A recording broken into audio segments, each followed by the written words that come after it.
Les vautours et les pigeons. Fable numéro 8 du livre 7e des fables de Jean de La Fontaine. Un enregistrement de Jean Lambert pour LibriVox.org. Les vautours et les pigeons. Mars autrefois mit tout l'air en émeute. Certains sujets fit naître la dispute chez des oiseaux, non ceux que le printemps mène à sa cour et qui, sous la feuillée, par leur exemple et leur son éclatant, font que Vénus est en nous réveillée, ni ceux encore que la mère d'amour met à son char. Mais le peuple vautour, au bec retors, à la tranchante serre, pour un chien mort se fit, dit-on, la guerre. Il plut du sang. Je n'exagère point. Si je voulais compter de point en point tout le détail, je manquerais d'haleine.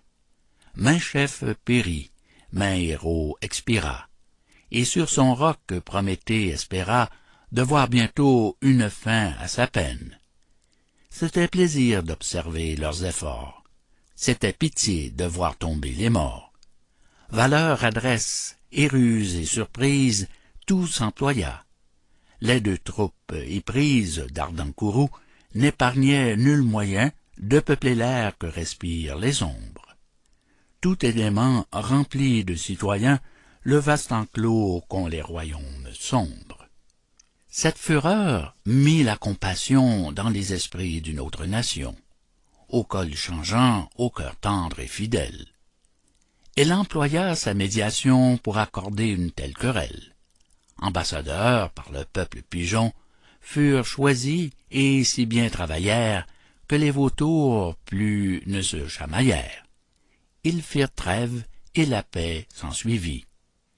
Hélas, ce fut aux dépens de la race à qui la leur aurait dû rendre grâce.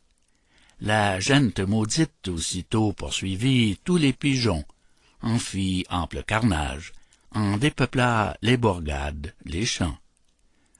Peu de prudence eurent les pauvres gens d'accommoder un peuple si sauvage. Tenez toujours divisés les méchants. La sûreté du reste de la terre dépend de là. Semez entre eux la guerre, ou vous n'aurez avec eux nulle paix. Ceci soit dit en passant. Je me tais. Fin de Les vautours et les pigeons. Fable numéro 8 du livre 7e des fables de La Fontaine. Cet enregistrement appartient au domaine public.